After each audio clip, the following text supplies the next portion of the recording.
Howdy ladies and gents, my name is Thom Gibson, and lately on YouTube, the hashtag iteachtoo has been going around where teacher YouTubers answer a few questions about teaching. I thought this would be fun and a way to represent the male teacher YouTubers because I think the teacher YouTuber scene is predominantly dominated by women right now, so gotta represent. For the most part, I'm answering a lot of the same questions that these other teachers are answering, but I've also added one to the list as well. Question number one, what do you teach and where? I teach middle school math and robotics at a school called Headwater School in Austin, Texas. Question two, how long have you been teaching? I'm entering my 7th year of teaching. First 3 years I taught 5th grade at a Title I International Baccalaureate elementary school that was huge and had 1,000 kids. The last 3 years I taught at a small private middle school, high school with 250 kids. Question three, did you always know you wanted to be a teacher? No. I studied sound recording technology in college, which is audio engineering, music recording, sound for film, that whole field. And I saw most of the graduates going off to work at music studios for free for a long time, hoping that they would be picked up eventually by that music studio, and that's not what I wanted to do. I thought I'd be miserable if I was working in a studio for free, recording music that I didn't care about by an artist I didn't like. A lot of things were pointing me to teaching. I led Bible studies for international students in college. I remember one day being in an electronics class, and the teacher was going through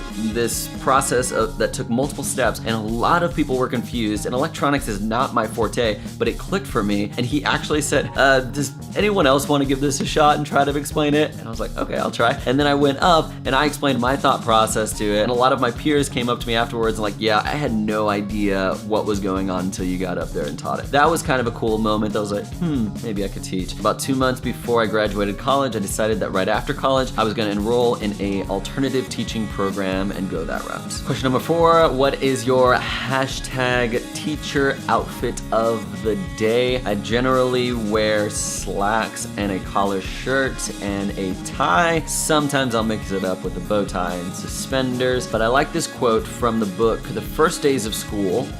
In this book that's all about teaching, it talks about dressing professionally. And a few things that I highlighted here. It says, yes, ties take time and sometimes get uncomfortable. However, a tie tells everyone you meet, I respect you, my job, and myself, and I'm willing to take the time to show it. Obviously, that is not the only way to show that you respect your job, but I feel it is a way to show that you respect your job. The one that really stuck with me, as you are dressed, so shall you be perceived. And as you are perceived, so shall you be treated. For me, embracing the professionalism that is teaching involves what I wear, and so I choose to wear collar shirts, ties, and slacks. Question five, what do you usually bring for lunch? I am a creature of habit. I eat the exact same thing for breakfast and lunch every day. I recently made a video on what I make for breakfast, bacon and eggs, but for lunch, I meal prep on Sundays, which involves cooking a ton of fajita chicken thighs on the grill, and then I cut it up. I put it into about 10 bags, and it's enough to cover the next 2 weeks. I throw in a handful of frozen broccoli in each one of those bags, a big spoonful of lentils or pinto beans. I'll freeze most of it, and I'll take it out of the freezer and put it in the fridge as the week goes on. And I actually have a short video on that whole process as well that I'll link. Question six, what are some of your favorite books on teaching? I already talked about this one, The First Days of School by Harry Wong. I recommend this to all my first year teacher friends. I read this both the summer before my first year and the summer before my second year. It's really all about how to create a successful classroom, primarily built on routines and procedures. This classroom management is one of the biggest struggles for most teachers. This book helped me kind of find my own methods and ways that I wanted to manage my classroom. Regarding teaching math, Principles to Actions by the National Council of Teachers of Mathematics has been fairly transformative in how I approach teaching mathematics in an inquiry-based, discussion-centric sort of manner. So if you teach math, I feel this is essential reading. And finally, The One World Schoolhouse. I read this several years ago. It's by Sal Khan, the creator of Khan Academy. What I thought it would be was just like a big defense for the flipped classroom where kids watch the videos at home and do the homework at school. Whoa! But really, he has like 3 pages on that, and he just talks about education as a whole in general. Most books on education reform are written very hostilely and by angry people that are angry at the system. He's not angry. He sees the system is very far from perfect and needs to be transformed. I appreciate the approach and the tone that he takes when he talks about it. Question seven, who is your favorite teacher? I almost took this question out because I don't really think of any teachers as just changing my life. I had teachers that I really liked and enjoyed and appreciated being in their classes, but don't really feel I had any of those those life-changing teachers. But Miss Alfred was my English teacher my senior year. I felt I connected with her. She had really high expectations of me academically and behaviorally, and I remember just enjoyed being in her class,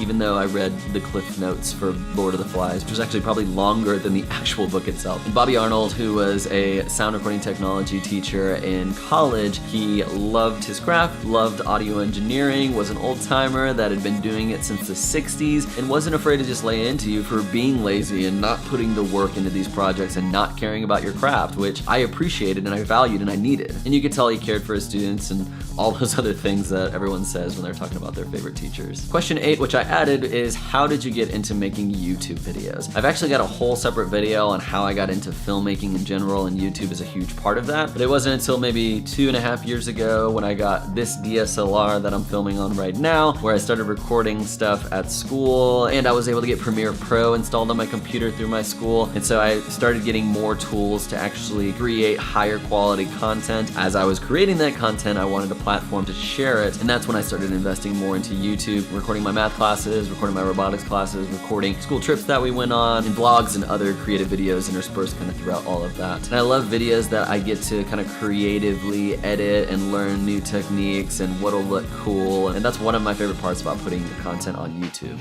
Question 9 is, who are some of your favorite teacher YouTubers, Snapchatters, Instagrammers? I don't follow a ton of teachers on YouTube, mainly because a lot of the ones that I've found teach early grades, and they're talking about what's in their teacher bag and how they do literature circles. But I have come across a couple accounts that I really like. Real Rap with Reynolds, I found a couple weeks ago. He's like this teacher in Philadelphia, and he seems like one of those guys that they make the teaching movie about. He obviously cares about his craft, he cares about his students. He does a lot of videos where he'll just sit down and interview students that have gone on and graduated, and then he comes back and chats with them. His vlogging style doesn't feel forced at all. A lot of people, including myself, will sometimes try to vlog a lot like Casey Neistat, and you can kind of see that. But his is very natural and very much his own way of vlogging. He just seems like a cool teacher to have. And another teacher that I follow is Ann Riedel. He teaches 5th grade in Oregon, and what I like about his videos is I actually found myself watching one of his classroom tour videos, which I never watch those videos because they're usually so long, and his was like 30 minutes long, but I found myself just watching the entire thing because I was like, oh man, that would have been a good idea if I was teaching 5th grade, or oh, I did something exactly like that. As much as I feel at home as a middle school teacher, I really enjoyed my time as a 5th grade teacher. Kind of just seeing someone else that's still in that world and sharing that is what kind of appeals to me about his videos. And the last question is, what is one of your best classroom management tips? In addition to reading the first days of school, I'd say not taking yourself too seriously. In my early years of teaching, when students were kind of goofing around, I would get kind of frustrated because I'm like, oh, I'm losing control of the class and they're making me really mad, and I would just take myself so seriously. Then I'd be like, well, you guys need to take this, blah, blah, blah. It just wasn't a good environment. As the years progressed, I kind of took myself a little less seriously, and I started laughing a lot more with the kids. It's a really bonding and unifying experience to laugh with somebody. I think you can diffuse a lot of situations that have the potential to really escalate and get out of hand by just laughing with the kids. I actually wrote a blog on 6 of the mistakes that I feel teachers make, and some of them are classroom management related, so I'll go ahead and link that in the description below. There you have it. That is my thoughts and my reflections on teaching and a lot of the things